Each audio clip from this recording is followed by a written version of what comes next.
sjell ngadalësi dhe problematik për eksportuesit kryesisht dhe transportuesit sigurisht janë pjesë e gjithë logjistikës tregtisë dhe të eksporteve. Sot në fakt ne donim të tregonim dhe që ka disa risi, skaneri tashmë ka kemi drejtorin teknik i cili ka sjell disa risi, kanë filluar të përdorin inteligjencën artificiale me qëllim të analizimit të dhënave të transportuesve dhe gjetjen dhe përdorimin e inteligjencës artificiale për modulin e riskut. Po drejtori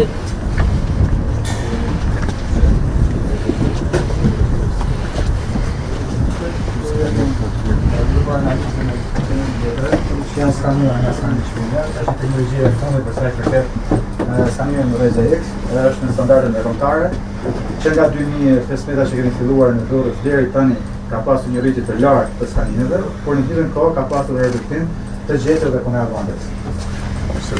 Sepse nga skanimeve që kontrolli edhe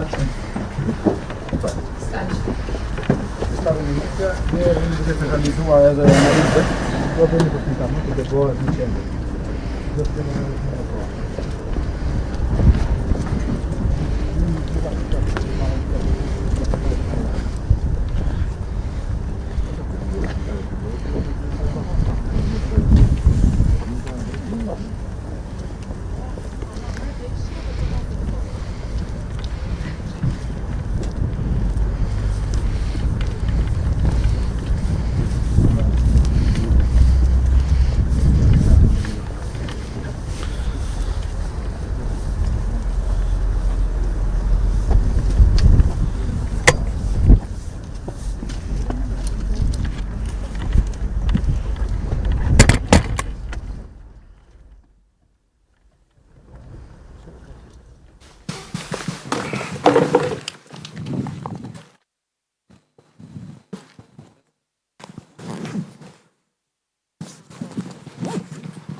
Përshëndetje të gjithëve.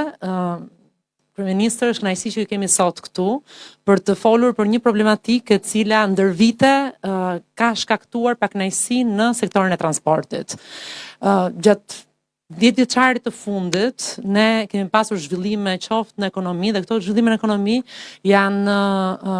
janë transferuar tek të gjithë sektorët e ekonomisë. Transporti, logjistika është një sektor ndërlidhës, është një sektor ndihmues si tregtisë që përbën rreth 20% të prodhimit të brendshëm bruto dhe me 2.5 fishimin e prodhimit të brendshëm bruto, ne kemi parë që në portin e Durrësit ka pasur një dyfishim gjithashtu të gjithë vëllimit, por edhe të vlerës së madrave që transportohen këtu. Sot porti i Durrësit është një port i cili nuk i shërben vetëm Shqipërisë, është një port i cili i shërben të gjithë rajonit.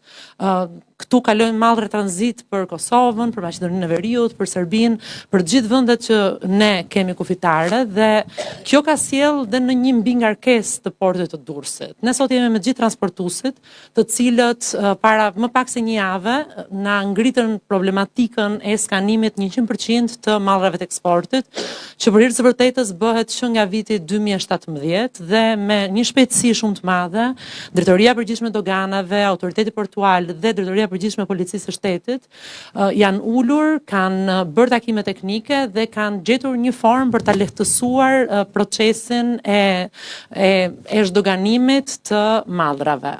Ne sot jemi në një nivel të zhdoganimit të skanimit 100% në eksport, ndërsa nga firmosja e marrëveshjes dhe gjithashtu shfuqizimi i disa urdhrave burokratik të dy institucioneve, skanimi në eksport do të shkojë në nivelin 10%, pra nga 100% do shkojë në 10%, që do të bëjë që të gjithë procesi dhe gjithë procesi i transportit që ndodh në portin e Durrësit të lehtësohet me të paktën 2 deri në 4 orë për çdo transport që bëhet.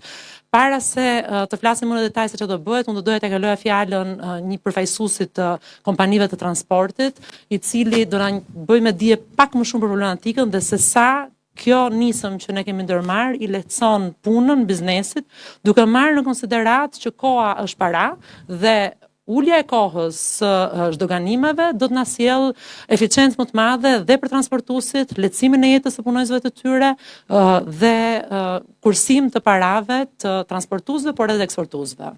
Ju lutem. Falenderoj për prezantimin tuaj dhe jemi dakord me gjithçka që ju thatë për në volumet dhe për transportet në përgjithësi. Ne si komunitet transporti përpiqemi të jemi sa më konkurrues në tregun rajonal dhe në tregun evropian. Dhe një nga kushtet që e ul konkurrueshmërinë tonë janë vonesat e panevojshme dhe vonesat burokratike në përkalimet e kufirit. Në kuadrin e konkurrueshmërisë, unë doja të kem rastin sot falenderoj zotin Rama sepse në iniciativën e tij para disa vjetësh ne përfituam heqjen e taksës peshës me Italinë. Kemi patur rast të takohemi më përpara si transportues, që ishte një fitore e madhe për ne sepse pagesat ishin shumë të mëdha dhe ka qenë një arritje shumë e madhe, shumë e mirë, domethënë që e kanë ndjerë gjithë transportuesit për kostot e larta që kishte. Gjithashtu, skanimi ne e kemi kuptuar dhe kemi mirë kuptuar domethënë vendimin e atëhershëm për kushtet rrethanore që ishin për le të themi për ato që kemi përjetuar në atë kohë domethënë, por sot ka ardhur momenti dhe koha që ne domethënë shikojmë përpara dhe domethënë ta heqim këtë barrierë e cila na pengon dhe domethënë na dëmton shumë. Ku domethënë vonesat janë domethënë të tmerrshme sepse ka raste në çdo domethënë ditë mërkure ndodh këtu që ka flukse më të madh.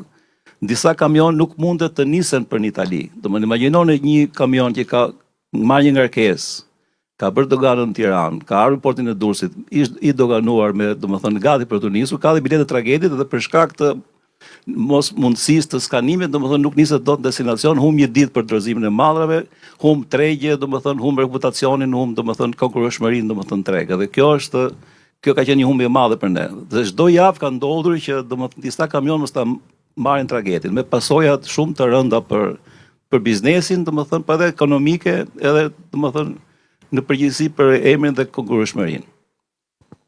Meqense kemi rastin, domethënë, ne deshëm të shprehim domethënë në emër të disa transportuesve, të shprehim edhe disa shqetësime tjera që për shembull ne si gjithë sektorët e ekonomisë vuajmë për fuqi punëtore. Edhe shoferët tanë më së fundmi e kishin skanerin kogol dhe nuk vinin në punë dhe iknin nga puna, domethënë, shkojnë edhe në Itali vetëm se mos rrin një ditë pa punë ke skaneri, domethënë. Kështu që edhe këtë e kemi psuar, domethënë, si dëm. Në këtë kuadër, meqense jemi domethënë edhe deshëm shprehim dhe një ide që do ishte mirë që qeveria në vazhdim domethënë në vitet e ardhshme të parashikojë në një shkollë transporti në Durrës për të nxjerrë shofer, sepse shoferët e kamioneve edhe sidomos të transportit ndërkombëtar nuk janë vetëm shoferë që japin një kamioni, por duhet të kenë një uri shtesë për le të themi marrëveshjet e transportit ndërkombëtar, për aktet semta të tjerë, domethënë CMR-s, kontratën e CMR-s, duhet të dinë të njohin domethënë kodin rrugor e vendeve të huaja, kështu që duhet një përgatitje shtesë, domethënë do na ndihmonte që edhe ne të marrim pjesë domethënë në financimin e këtyre shkollave të transportit. Mbase zë në rrinë gjithë këtu në Shqipëri, se ato do marrin patentë dhe ikin, po mesatarja 1500 deri në 2000.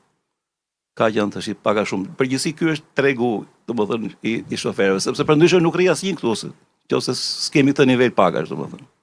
Ky është niveli sot. Tani te konkurrueshmëria, domethënë ka shumë faktorë që ndikojnë, janë faktorët e infrastrukturës, ato domethënë ne jemi në rrugë të mbarë, besoj sepse rrugët po bëhen, edhe Shqipëria po ecën në drejtimin e hyrjes në Kombëtin Evropian. Edhe ne si transportues, domethënë themi të vërtetën, domethënë kemi bërë investime, flota shqiptare sot është me mjete të Euro 6, domethënë që të gjeneratës fundit, që domethënë kanë ndotjen pothuajse zero, shoferët edhe stafet i kemi të specializuar.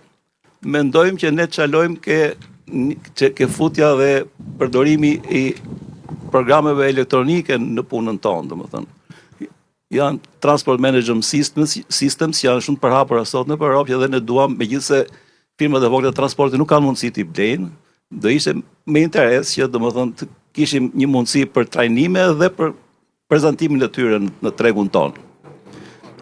Mendoj që domethënë Ministria apo Ministria e Transportit mund të shikojë në periudhën që vjen, domethënë për në një prezantim të këtyre programeve apo edhe krijimin e një platforme shqiptare të transportit. Domethënë në botë, në Europë ne përdorim gjithë transportuesit shqiptarë, përdorin ca platforma ndërkombëtare të transportit që përfitojnë dhe marrin pjesë për të marrë punë nga tregu europian i punës, domethënë. Ne mendojmë që mund të jetë pozitive për edhe për Shqipëri të ketë një transport, një platformë të tillë transporti ndërkombëtar dhe ndërkombëtar. Ju falenderoj. Okej, ju falenderoj për praninë edhe për këtë mundësi. Erdha sepse është momenti që të bëjmë këtë ndryshim.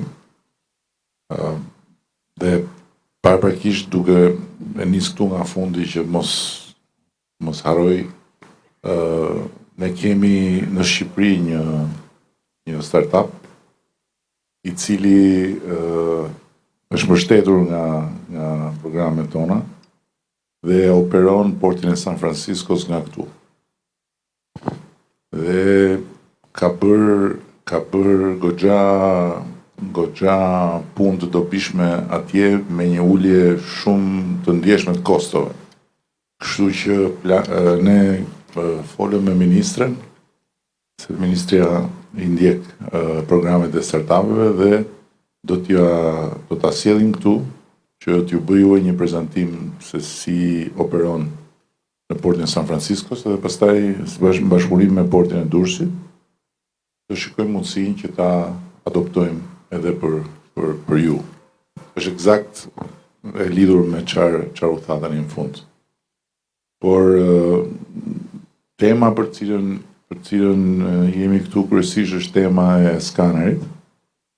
Edhe unë dua ta ripërsëris diçka që e kam thënë shumë kohë më parë dhe që i qëndroj po të njëjtës gjë, që ky është një koncesion më i gabuar i mundshëm që mund të imagjinohet, një koncesion komplet atipik, të cilin ne kemi trashëguar, nuk e kemi pasur të mundur ta godasim për shkak të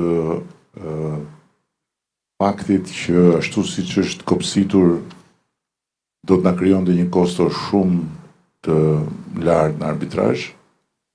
Jemi munduar ta vëmë në shfrytëzim dhe të lehtësojmë koston mbi ju dhe kemi bërë një negociat atëherë që kemi ulur nga 35 euro në mos gabohem në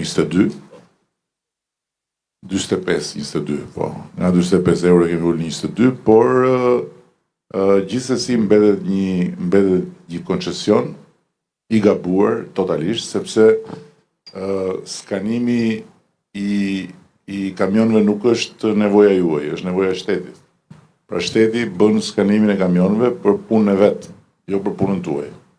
Për çështje të sigurisë, për çështje të luftës kundër kontrabandës etj, po kjo është detyra e shtetit, s'është detyra juaj në kuptimin që shteti nuk mund të thotë unë do bëj detyrën time, ti më jep lekët mua që të bëj detyrën time, ndërkohë që shteti i merr ndërkohë parat nga taksat dhe me ato mund të bëj gjërat e vet. Kështu që se diskutojmë për koncesione, po ata të cilët na vën gishtin ne për koncesionet kanë bërë këtë lloj koncesioni absurd, ndërkohë që ne kemi bërë koncesione të cilat i shkojnë në favor qytetarëve. Pra, vërtet kemi bërë një partneritet publik-privat, po themi për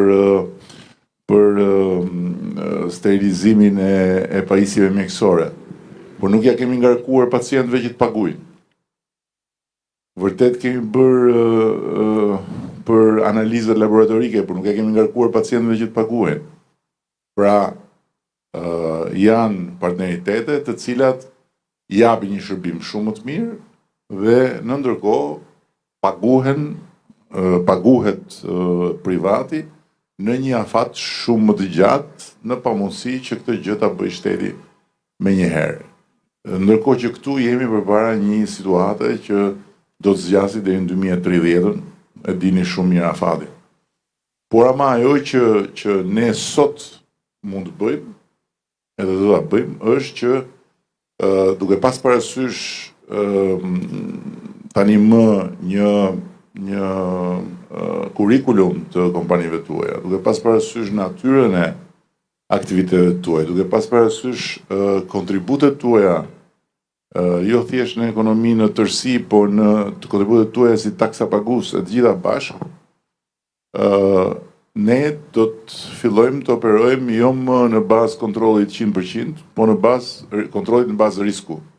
Pra, nga 100 dalje nga porti, vetëm në 10 raste do të bëhet skanimi. Është një shifër e arsyeshme si fillim, pastaj mund të shkojmë edhe në më pak dhe të kalojmë në një skem që tjetë jo transparente, në kuptimin që mos jetë e ndarë me ju, por në një numër më të vogël kontrolesh, por ama kontrollet befasishme që bëhen vetëm për të pa mbi bazë gjithmonë risku ose sinjalizimi nëse ka problema apo jo, sepse e vërteta është që për te i kostos marrëmendse që ka ky lloj koncesioni për gjithë operatorët, ka të mirën, dhe duhet ta themi këtë, që e ka ulur në mënyrë të ndjeshme kontrabandën e tjerë.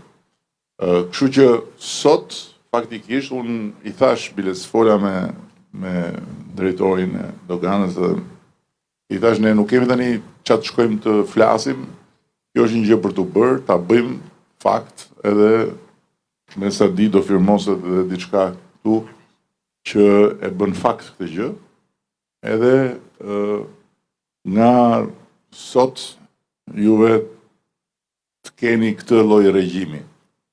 Pastaj për pjesën e shoferëve, ky është një problem, ju e dini më mirë se unë, është një problem shumë i madh se sa problemi i Shqipërisë.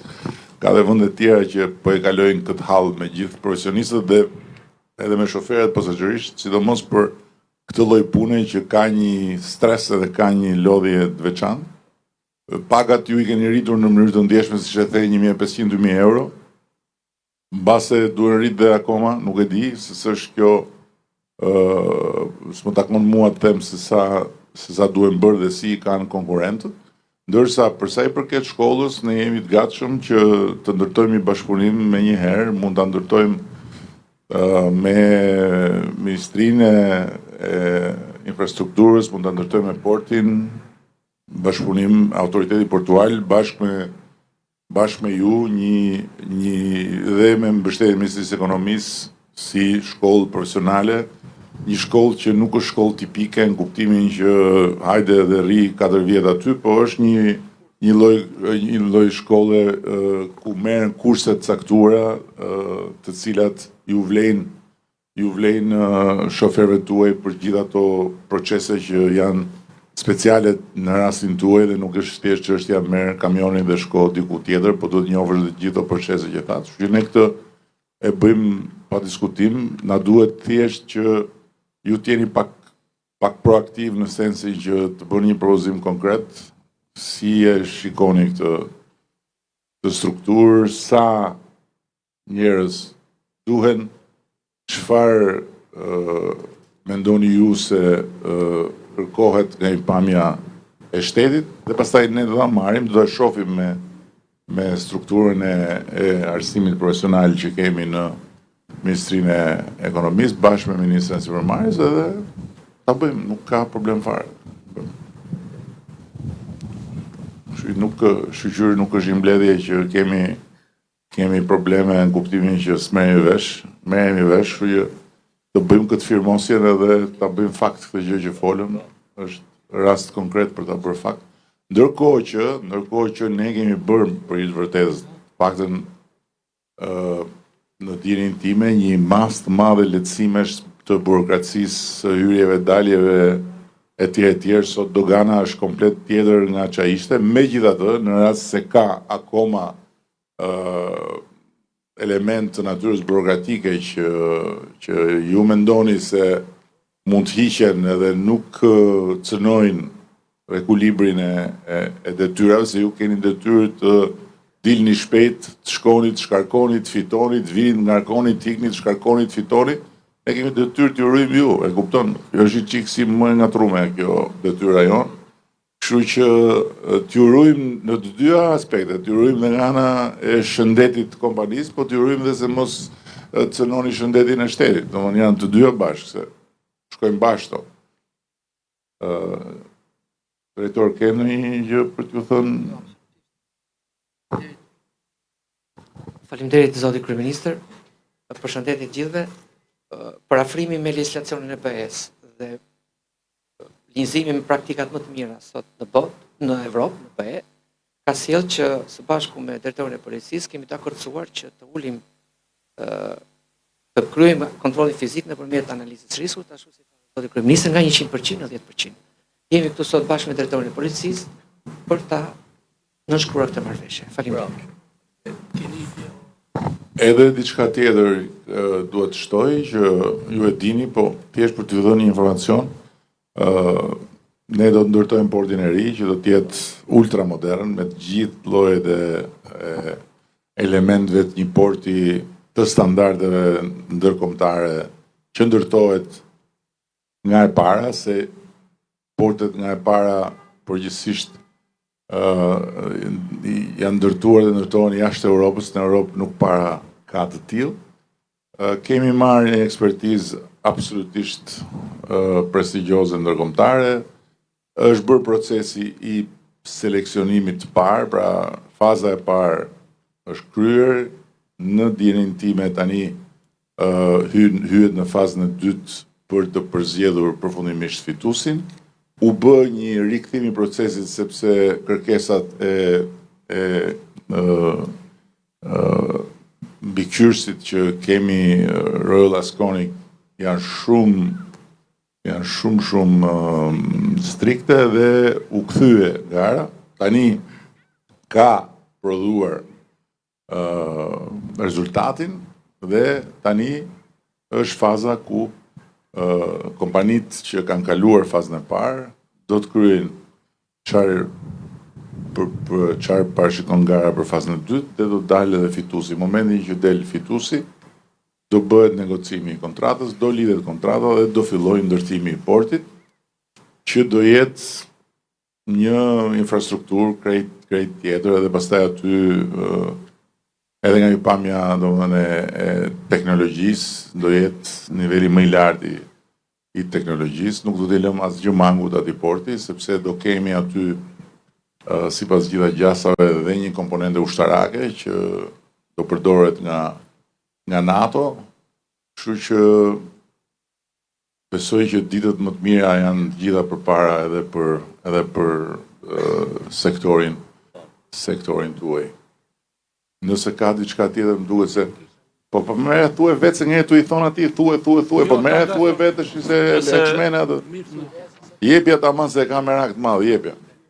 Ai ka qenë vetëm, më fal, përshëndetje të gjithëve. Arsen Saliko Trans, i kompanive transportit madheve që punojnë me Italinë. Zotëria është vetëm sot pranishëm këtu, ne kemi qenë gjithë që kemi disa javë që merrem me këtë problem dhe doja flisja për diçka më teknike. Po, më dakord me ai kërkoj, ai do më thonë tash tjetër. Ky tjetri thotë s'di më thon, ti thu s'ka qenë këtu. Unë vjen takimin, ha? Është problematik. Po ti ere parë që vjen në takim. Unë kam qenë në çdo takim me Ramën. Tani më fal, unë po të them do flas tash ti po bën. Faleminderit. Me atë, mos i jep drejt atij, se po fillohet të flas zhut, domethënë që ai ka drejt se s'më thon fjalën. Po ke të drejt, faleminderit. Ashtu, tash bie në kokë tem. Po unë kisha dy shqetësime. Ai ka ardhur me shkrim, ti thu ka ardhur pa përgatitur. Jo, unë kam marrë me shkrim. Ta shikoj gjithë Shqipëria, urdhrin sot që doli për heqjen e skanit, ta shikojnë gjithë. Për mua ka kjo rëndësi. Ja urdhri vendimi drejtorit përgjithshëm që na bëri nder si takse peshë se kjo që na hoqi. Po ti pas ke fjalë të mira për ton. Po e kam fjalën e mirë. Po pse dësh me lëmë në fol? Po tani çfarë ti them unë? Unë jam përfaqësuesja e Altirit, po ai ka punën e vet, le të vazhdoj. Tani dy shqetësime kryesore që kemi ne me drejtorinë e doganave, ligjet janë të përsosura. Po nuk i zbatojnë ta, i ndryshojnë me një urdhra të vegjël. Konkret, duhet të jesh konkret. Po konkret jam unë. Se dhe territorialja, ligjit territorial, edhe peshore janë bërë gëngren në dogan. Që do me thonë? Do të thotë që një kamion ka ngarkuar për 3 qytete. A i thotë një do të qojnë në Shkodër, një në Korçë, një këtu. Por çfarë arsye? Po një kamion është. Legët, por do i marrë si shtet, ti do i marrë qeveria. Kjo është shumë teknike për mu, po... E folë unë me drejtorin dhe më la një takim. Më tha, më la takim. I dyti është për pak zgjerimin e sheshit të dragjeteve, këtu ku blejmë ne eksporti. Nuk merr më shumë se 200 makina. Do durojmë çik sa të bëj porteri. Po jo, ajo është urgjente. Të paktën edhe me javor le të jetë të spostohet pak gardi. Po të na japësh në lek e bëjmë ne, nuk. Mirë. Do t'i gjem edhe leku t'i gjem. Dhe treta është puna e policisë. Po. Urdhri hoqi nga dogana. Po policia do filloj ka makina sill tu, ka makina sill tu. Edhe nuk na let 2 policë gjatë ditës të rinë aty që neve të përpunojmë, se ne kemi bagalierin, kemi materiale të ndryshme që çojmë Kuptova, ditë. po marrveshja pikërisht për këtë do në shkruhet kam përshtypjen që. Por bagalierën nuk na lejnë ata, se në orën 7 darkë sot hajde fute. Policët shumë thonë mua, hajde në orën 7. Të darkës. Të darkës, presum deri në orën 7, unë kam mbaruar doganën tani. Ai s'mle më e fut, se s'ka policë aty. Po pse? Ato e dinoj, nuk e di. Këta janë shqetësimet kryesore që Okej, e fal. Nëpërmjet marrëveshjes, jo vetëm që do lehtësohet procesi i skanimit që drejtori i përgjithshëm i doganave e ka firmosur tashmë urdhrën, por do të ketë një bashkëpunim më të mirë ndërmjet drejtorisë së doganave dhe drejtorisë së policisë, do krijohet një njësi e posaçme, e cila do të funksionojë si një e vetme dhe jo si 2 entitete të veçanta, pikërisht për t'i ardhur në ndihmë dhe për të zgjidhur këto problematika që një institucion i kërkon ndryshe dhe një institucion tjetër i kërkon ndryshe. Dakor jam unë. Po ama, më fal një minutë zonja ministre. Më fal një minutë. Ti punën e kemë ne.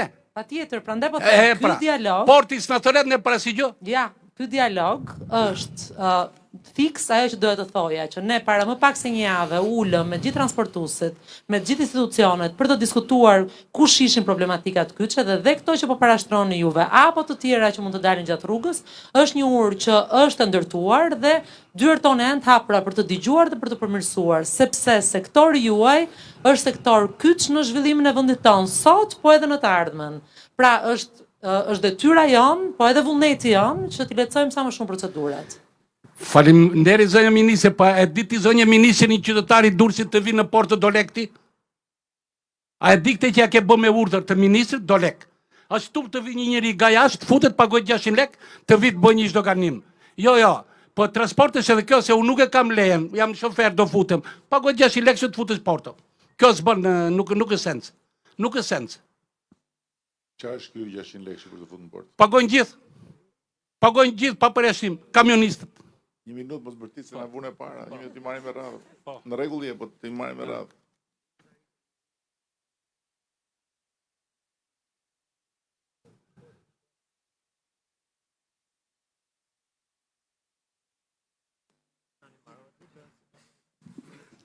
Pra, për çdo hyrje bëhet një pagesë 2400 lekë vjetra, bashkë ngjitur dhe me arsyeën e hyrjes. Ndërsa 600 lekë është besoj se ke fjalën për lejen mujore apo lejen vjetore? Jo, vjetore. Për një ditë. Okej, 2400 lekë është për automjetet e vogla dhe 600 lekë është për kamionet. Jo kamionet. Jo personale. Është 60 lekë leje editore personale për Po pra, 600 lekë. Tani, po çfarë të them tani të lutem se kur thuan gjërat kështu duket sikur, po në fakt jemi të qartë. Ky nuk është bulevard. Pra, nuk është si në bulevard që po i dhe tarif që do eci njëri. Këtu nuk vihet për të ecë. Këtu vihet për të marrë shërbime. Dhe gjithë kjo infrastrukturë dhe gjithë kjo strukturë funksionon edhe mbi bazën e tarifave që mbledh. Dhe kështu e kanë gjithë portet e botës. Nuk është puna se po bëhet këtu. Kështu që tani nëse ti na gjen shembuj portesh të tjerë. Një sekond, se po na qohen bari, ne mendojmë që më lartë se ke bari këtu është lule në krahasim me barin. Tani, e them këtë se kam pas rastin të shoh edhe barin dhe ankonën e Triestën, kur jam marrë me këtë punë atëherë ku ishte historia skane. Tani, gjithsesi, të gjitha këto, por ajo gjëja që unë jam 1000%, jo 100% dakord me ty, është e policia. Policia nuk mund të hajde në shtat, se policia është funksioni këtyre, nuk janë këta funksioni policisë. Nuk e kuptoj çdo më thënë hajde në shtat, drejtor. Policia është këtu që të garantoj që operacionet këtu vazhdojnë pa ndërprerje dhe siç i duhet këtyre, jo se cakton policia orarin se kur Kur do punoj ai? Ai do punoj? Ha? Jo, kjo hajde në shtat, flasim për gjë tjetër. Kështu që megjithatë, ajo që tha ministrja është thelbësore. Problemi ynë kryesor në mënyrë të vazhdueshme, u mërzitet ti vëlla? U mërzite? Të mërzita? Ha? Jo, ty no. Jo, në këtë që mërzita.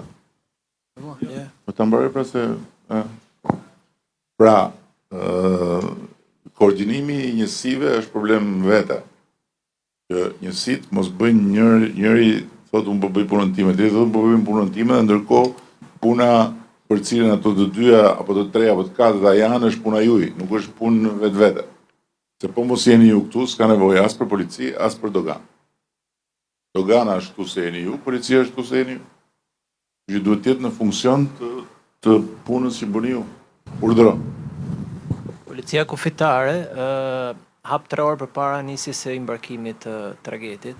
Që thotë, nëse embarkimi i tragedit e ka nisën 10, policia hap në orën 7. Dhe me fluksin e mjeteve që janë për embarkim çdo ditë, harku kohori 3 orarshit nuk Se nuk rri policia 24 orë. Nuk del për të bërë embarkim. Po pse hapën 7, hapën 6, hapën 5? Si me autoritet? Po mirë pra zgjidhin e këtë tani. Jo, pika kufitare, qoftë për embarkimin e Ankonës, qoftë për embarkimin e Barit, hap vetëm 3 orë përpara nisjes tragedit. Që do të qoftë se nisja është 10 darkës, policia Durrës Bari ndark hap në orën 7. Dhe kjo është fakt. Hap prej vitesh. Domethënë është e pamjaftueshme. Është e pamjaftueshme orari. Duhet zgjidh. Sepse fluksi i mjeteve është rritur. Qartë. Drejtoria Doganave ka bërë një reformë para disa vitesh dhe sektori i vlerave në të gjitha doganat e Shqipërisë është mbledhur në një deg posaçme në Tiranë. Për mua kjo reformë ka bërë nul pastaj kompetencën territoriale, që do të thotë një subjekt Tirane nuk ka më sens që ti të detyruar të shkojë të bëj dogan në Tiranë, bëj tranzit nga porti i Durrësit të shkojë në dogan në Tiranë, kur analizën e asaj praktike doganore e bën po i njëjti doganier në drejtorinë e vlerës në Tiranë. Kjo ndodh në të gjitha pikat kufitare hyrëse, ku subjektet që kanë mbi 2 ton ngarkesë janë detyruar që të bëjnë një praktik tranziti nga Durrësi për të shkuar në Tiranë, ose për të shkuar në një rreth tjetër. Kjo sjell 1 deri në 2 ditë vonesë për çdo mjet. Gazhel. Për online.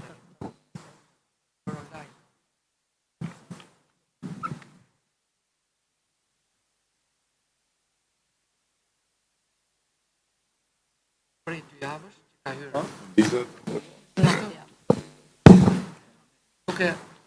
Ka 2 javë që ka hyrë online. Ka 2 javë që ka hyrë aplikimi online i kompetencës territoriale, ju lutem aplikoni në Albania, vetëm kaq. Është në faqen webit tani hapesh.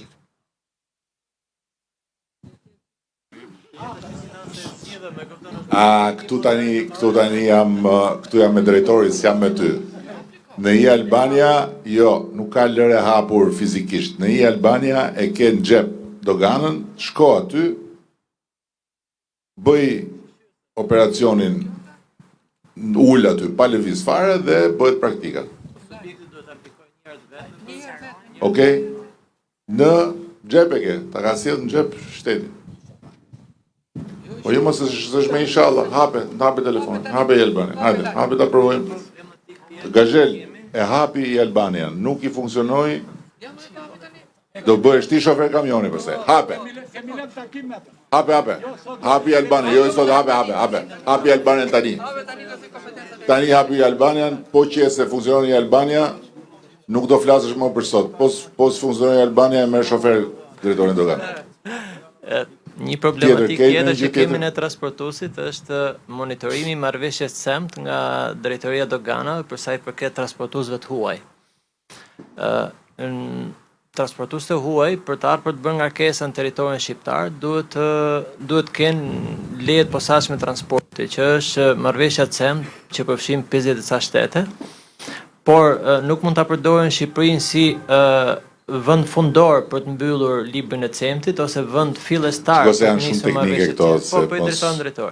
Janë shumë teknike këto, nëse keni gjëra të tilla kaq teknike, mirë është të uleni me drejtorin, po jo nuk do vinë këta ke ty, duhet vish ti këtu ke këta Gazhel. Duhet vish ti këtu ke këta, ullur një ditë, me e një gjitha me radhë, po sot po e dëgjon rregull pra.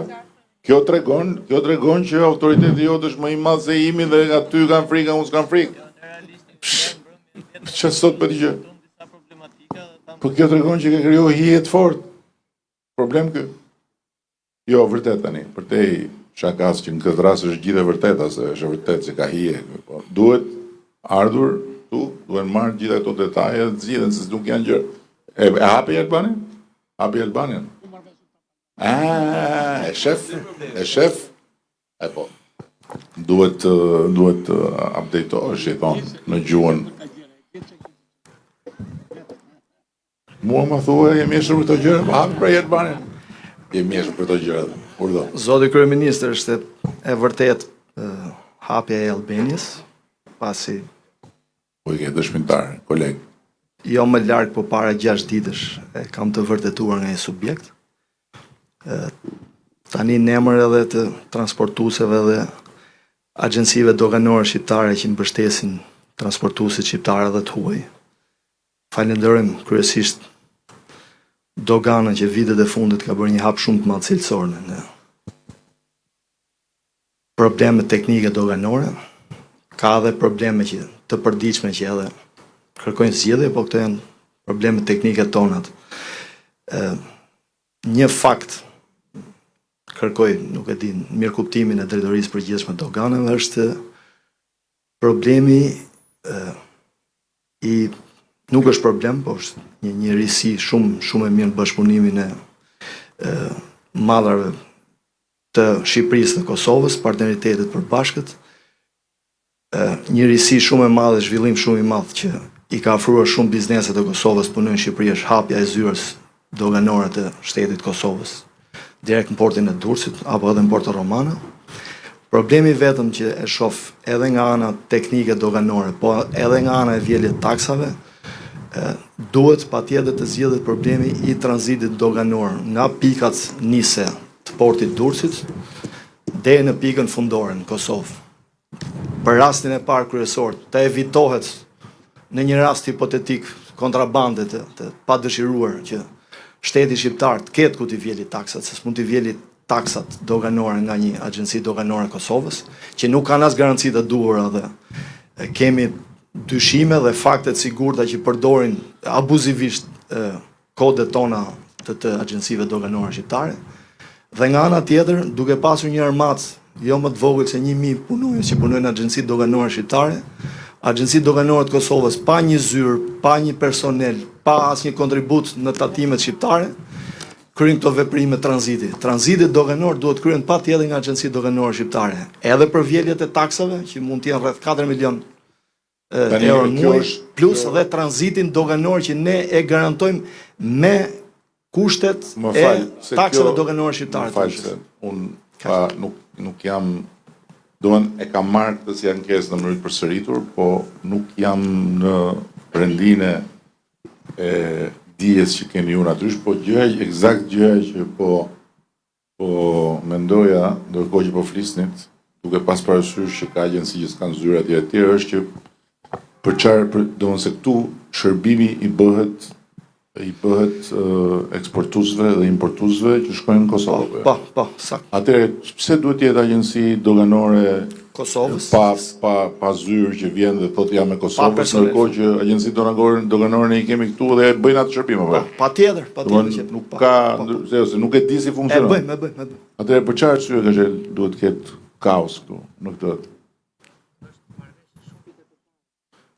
Duhet hiqet tranziti doganor garantohet nga ne, se ne garantojmë dhe vjeljen e hipotetike të problemit taksash edhe. Se kjo, tjera taksa ka Kosova tjera. Jo, se këtu, ajo që unë kam, se e kam marrë këtë ankesë, po me kam marrë 2 herë, një herë me shkrim, ndë e keni bërë ju, edhe po e shifsha para se të vija këtë temë, po këtu ka dhe problem tjetër që kjo kthehet në një kanal që bëhet kanal spekulimi tu në Shqipëri, që shkojnë fare, hynë, sikur shkojnë atje, rrinë këtej, nuk pak është problem, kështu që kjo gjë duhet zgjidhur urgjentisht. Dhe deri kur të gjendet, kur të bëhet rishikimi plot i asaj marrëveshjes, plus që është dhe pjesa e gjithë sistemit që ne po ndërtojmë sistemin e tranzitit me digitale etj. Kjo gjëja duhet pezulluar ajo marrëveshje dhe duhet funksionojë me agjencitë tona, për çfarë kjo agjencitë domethënë tona. Kosovë, jo Kosovë, janë këtu me zyrë, janë këtu me punonjës, të bëjnë, janë të lirë ta bëjnë gjithë, po jo ti atje dhe po, domethënë nuk ka rëndësi, për ne janë njësoj, si të Shqipërisë, si të Kosovës janë njësoj, por ama duhet të kenë zyrën, duhet të kenë taksat, duhet të kenë punonjësit, jo ndajër. Edhe përgjithësia që është më kryesore. Eksakt, jemi shumë dakord. Unë jam Jo, do ta shohim. 24 orë kjo duhet zgjidh, duhet mbyll kjo. Duhet heq aksesi të gjithë atyre që e bëjnë unë jam agent. Çfarë agenti? Ku e ke zyrën skam? Ku e ke punonjësin skam? Ku i ke taksat skam? Jam nga Kosova, jo, nuk je. Nuk je. Duhet jesh këtu. Jemi shumë dakord. Faleminderit. Po, nesër ulu sot, po, nesër. Kemi pse zgjasim këtu, se tani këta kanë drejt. Edhe plus që kjo nuk është çështja se kanë drejt ta, kjo është interes shtetëror, si. Vjen njëri futet atje edhe shkon fare atje, bën sikur është tranzit edhe rri këtu, apo jo. Ta bën dhe atë. Ndërkohë që e fundit që kam unë, ti marrovim rregullin bashkë. E shef, po edhe ti duhet i kërkosh ndjesë ati, se po mos kështë majta i fjallën, nuk do kështë pas mbledhja e këtë lloj dinamike. Po edhe fundi që kam unë është që na duhet patjetër një kontributi juaj për sa i përket konkurrueshmërisë sportit. Çfarë do të them? Domethënë çfarë, cilat janë gjërat që ne duhet të konsiderojmë nga i pamja e këtyre që po flasim dhe nga të tjera që ju me siguri keni dhe po të uleni ti blini bashkë për ta bërë portin sa më konkurrues, nga i pamja e tarifave, nga i pamja e kohës, nga duhet vëm targete shumë ambicioze për kohën. Dhe këtu nuk mund të diskutojmë policia, duhet vëm targete shumë ambicioze. Ne duhet krijojmë një rregullim të përgjithshëm këtu në port drejtor, që të shërbej pastaj edhe transferimin në Port Romauer, që kjo bëhet me këtë shpejtësi, kjo bëhet me këtë shpejtësi. Ne duhet bëjmë, domthonë ambicia do të jetë sa shpejt e nxjerrim kamion. Jo, hajde në ora 7. I doni dhe ndarkë, po pse i doni ndarkë? Pse nuk i do hajde në 7, hajde në 7 darkë? Çfarë është? Po pra. Jo, vërtet, ambicia duhet të jetë që ta bëjmë sa më shpejt çdo gjë. Ky duhet të jetë. Ne kemi dhënë kontributin se po të dalë një fushë tjetër se duhet keni parasysh, zoti kryeministër, që Shqipëria kaloi hapin e madh cilësor të transportit me kondenjer, ku viti 2024 kaloi 100.000 tio të plote me kondenjer, dhe kjo fal kontributit me privatëve, linjave private të transportit me kondenjer, apo jo drejtor? 122 dhe parashikohet viti 2025 tjetër. Se kisha për atë kontribut. Them që ne privatët po punojmë. Jo, se kisha për atë, patjetër, atë po e bëni se po e bëni për ne tash, mos na bëj si bamirësi tash. Po jo, po thymë konkurrencën e kushinjve. Po i thyni konkurrencën ju dhe po arrini edhe nga janë i thyni të gjitha nga ana tjetër, thoni ja sikur s'po ecën mirë ekonomia, se është e burr kjo. Kur i thu po më ti çka ke, jo unë mirë jam po ekonomia në përgjithësi. Tani, e kisha për kontributin lidhur me proceset dhe me dijen që keni ju, lidhur me portet e tjera, edhe me procesin këtu. Se ju e njihni procesin nga brenda, nga haja ke zhëja më mirë se kushdo tjetër. Që siç diskutuam atë elementin, aty si ato mund të ketë plot. Që ti shtrojmë të gjitha këto edhe ta bëjmë një proces ambicios që jetë sa më konkurrues që deri siç bëm aeroportin. Siç bëm aeroportin, një aeroport që është super konkurrues në gjithë rajonin, vinë të gjithë këtu. Vinë nga Maqedonia, vinë nga Malizi, vinë nga Kosova, që të marrin avionin në Tiranë.